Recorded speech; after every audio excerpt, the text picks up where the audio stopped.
Good evening friends, welcome to my YouTube channel Glorious Legal Web. आइए हम लोग legal चर्चा में जुड़ते हैं।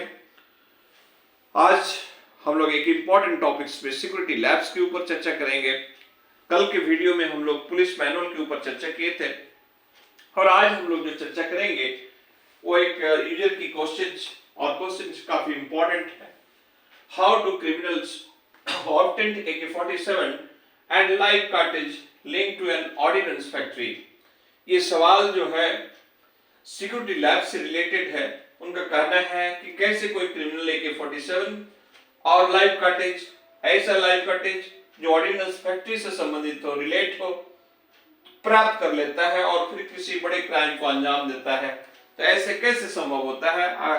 हमारे पुलिस फोर्स के पास इसको कंट्रोल करने की क्या मैकेनिज्म है, इसी के संदर्भ में आज हम लोग चर्चा करेंगे।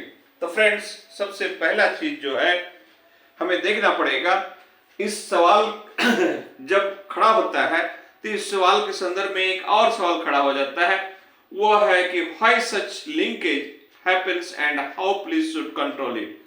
डेफिनेटली हमारे ऑर्डिनेंस फैक्ट्री से अगर कोई आर्म्स एम्यूनिशन निकल जाता है, कोई कार्टेज निकल जाता है, जिंदा कार्टेज निकल जाता है, तो डेफिनेटली कोई ना कोई तो दिया होगा, कोई ना कोई लिंकेज होगा यहाँ, या आइदर वहां पे जो लोग काम करते हैं या किसी का कोई मिलीभगत होगा।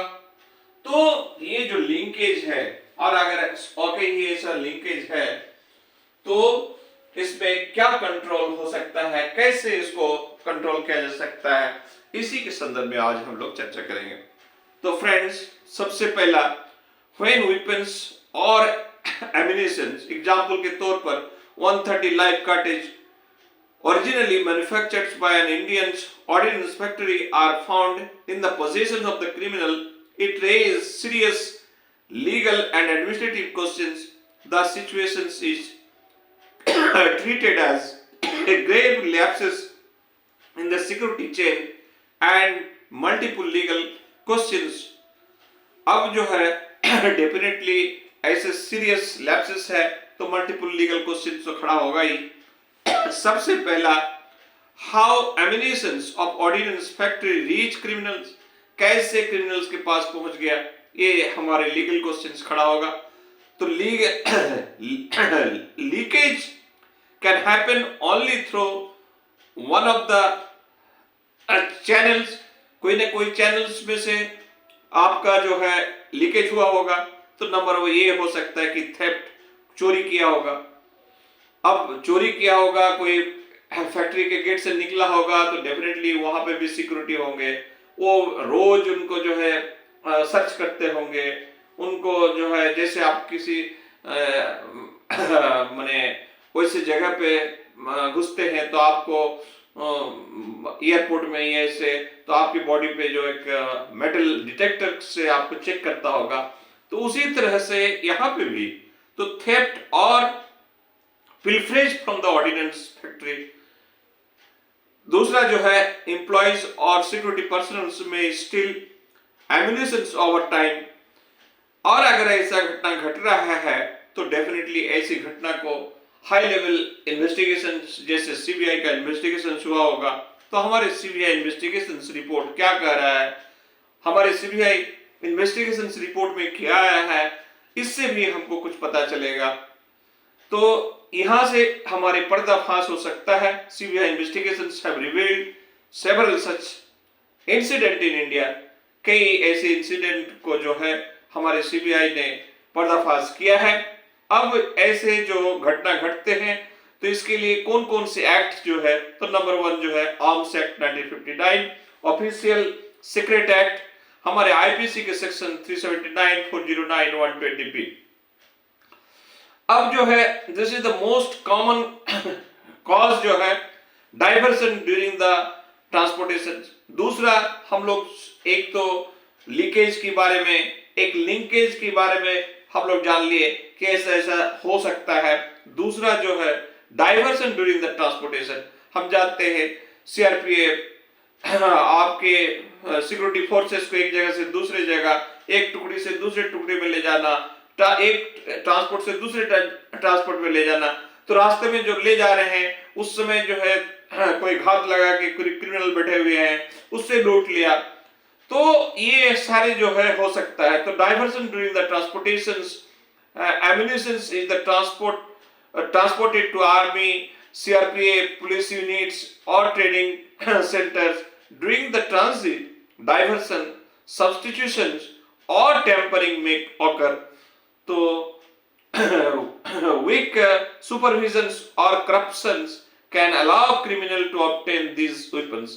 हमारे इसके अलावा अगर हम कह सकते हैं कि व्हाइट कॉलर क्राइम, हमारे जो बड़े अधिकारी, हमारे जो अधिकारी इस कंट्रोल करने के लिए जिसकी रिस्पॉन्सिबिलिटी वही जो है किसी क्रिमिनल से मिले हुए हो और वीक सुपरविजन क्या हो, वो सुपरविजन के नाम पे सिर्फ बैठा हुआ हो और करप्शन से वो लिप्त हो, तो ऐसी घटना हो सकता है। लीकेज फ्रॉम द पुलिस और पैरामिलिट्री स्टॉक, हमारे जो इस तरह के स्टॉक होता है तो स्टॉक को बाकायदा रजिस्टर रखा जाता है। एक जगह से दूसरी जगह अगर कोई मूवमेंट होता है तो उसको जो है बाकायदा रिकॉर्ड में रखा जाता है। लेकिन अगर ऐसा कोई घटना घटा है तो डेफिनेटली कोई ना कोई लीकेज फ्रॉम द पुलिस और पैरामिलिट्री स्टॉक्स से हुआ होगा।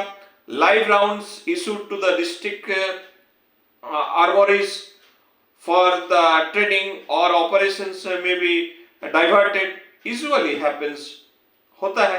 armories or constable during the range practices, unreturned service ammunition, तो इस तरह की जो घटनाएं कि ये पॉसिबल रीजंस है, ये सारे रीजन हो सकता है।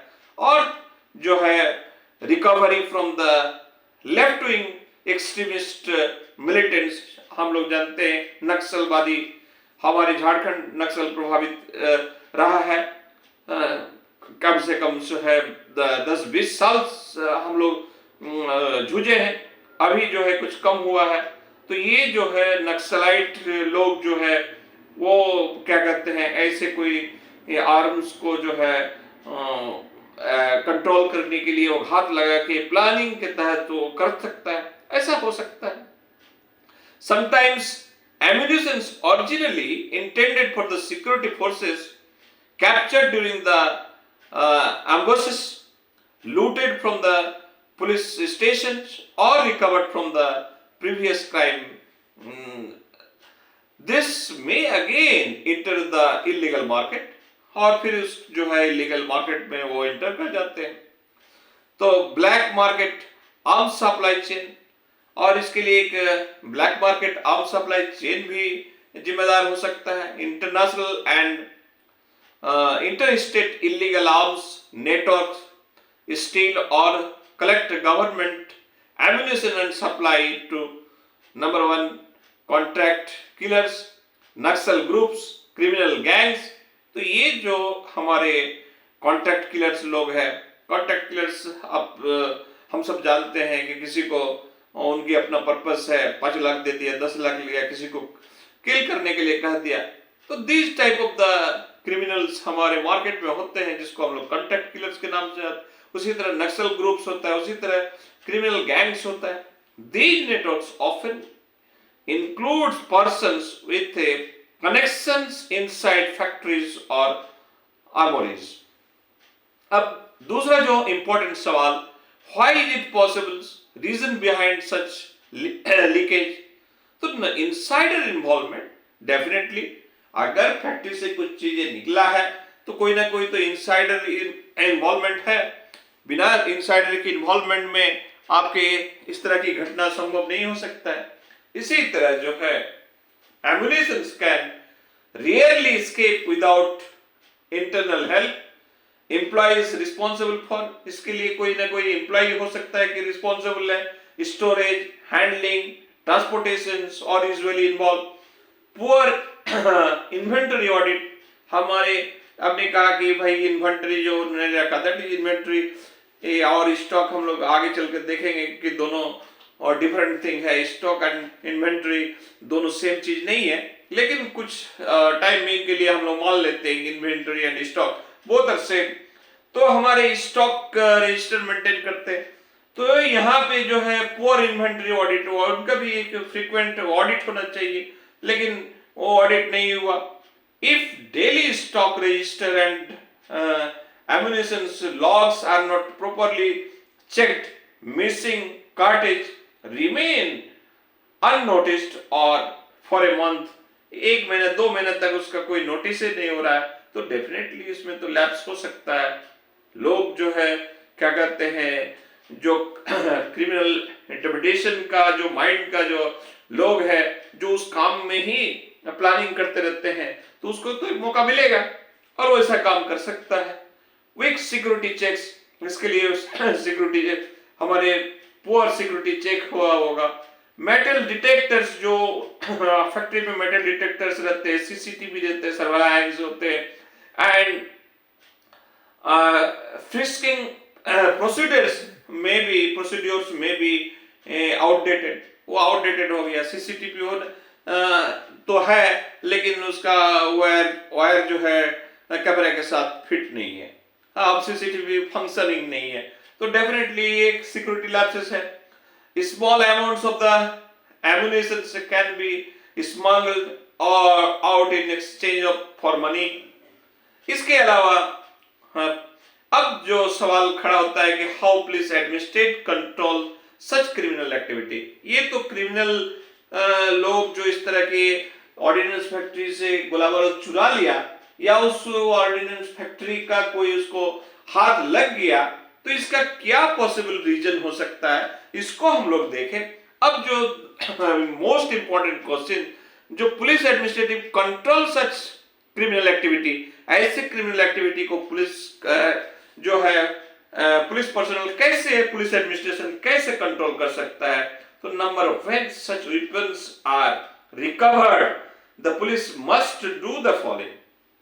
Number 1, invoke stringent law section 3, 4, 5, 7 of the Arms Act and sections 121, 121A IPC, जिसको हम लोग ऑगिंग और if connected to the terrorism या UAPA, if used to the extremist group, explosive act, और फिर जो है trace the source, that is the forensic and ballistic audit, and police send the ammunitions to the forensics science laboratory, जिसको हम लोग FSL कहते हैं।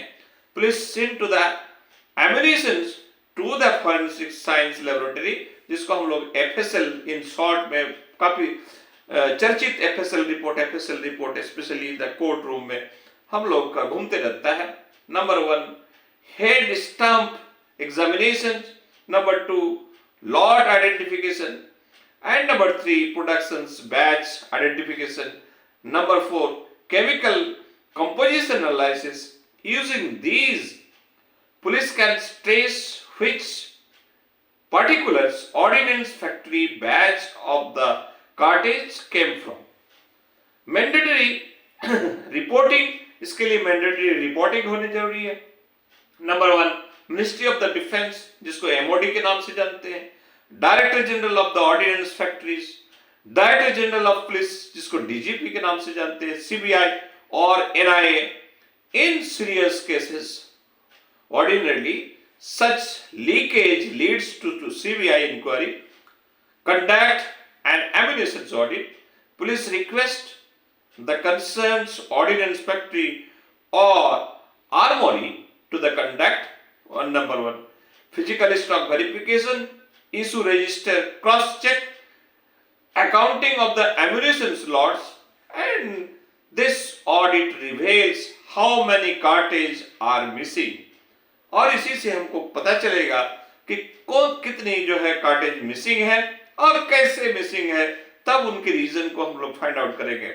strengthen armory controls, police are expected, number 1, introduce biometric access, install CCTV in armories, use tamper-proof ammunition boxes, strict logbook entries, ensure ammunitions issued for firing practice is accounted for and seals returned, and the now last one judicial view and case law. हमारे इस संदर्भ में जो है state of Madhya Pradesh versus पलटन मल्ला SC, the Supreme Court held that unauthorized possessions of the military grade weapons or ammunition is a serious threat of the national security and must be prosecuted strictly under the Arms Act. People's Union for Civil Liberties versus Union of India, the court emphasized accountability of police and paramilitary forces in handling ammunition. And number 3, Rajiv Kumar versus State of Bihar held that recovery of a large quantities of cartridge indicate involvement of an organized crime network. Police must investigate sources chain, और इसके लिए police को जो है sources chain को investigate करना बहुत जरूरी है। तो ये था हमारे overall discussions regarding the how do criminals obtain AK-47s और live cartridge link to an ordnance factory. तो फ्रेंड्स, डेफिनेटली अगर ऐसा कोई लैब्स सिक्योरिटी लैब्स होता है और किसी क्या कहते हैं मिलिटेंट ग्रुप को या किसी क्रिमिनल को AK-47 मिल जाता है, कार्टेज मिल जाता है, और ऐसे कार्टेज जो ऑर्डिनेंस फैक्ट्री से बना हो, उसका सील मोहर हो, तो फिर ये तो डेफिनेटली एक सीरियस सिक्योरिटी लैप्स है और ये नेशनल सिक्योरिटी को थ्रेट है। और ऐसे सिक्योरिटी को पॉसिबल रीजंस हम लोग डिस्कस किए कि क्या क्या रीजन हो सकता है, क्यों ऐसा हुआ, और इसके लिए हमारे पुलिस कंट्रोल फोर्स जो है इसको कंट्रोल करने के लिए क्या क्या स्टेप उठा सकते हैं, आज हम लोग इस पर डिस्कस किए। कल हम लोग फिर कोई नया वीडियो में आप लोग के साथ जो है चर्चा करेंगे। तब तक के लिए हम लोग सकुशल रहें, और वीडियो अगर इंफॉर्मेटिव है तो इस वीडियो को आगे बढ़ाया जाए और हमारे YouTube चैनल को सब्सक्राइब किया जाए। और फिर एक बार गुड इवनिंग, फिर मिलते हैं अगला वीडियो में। जय हिंद।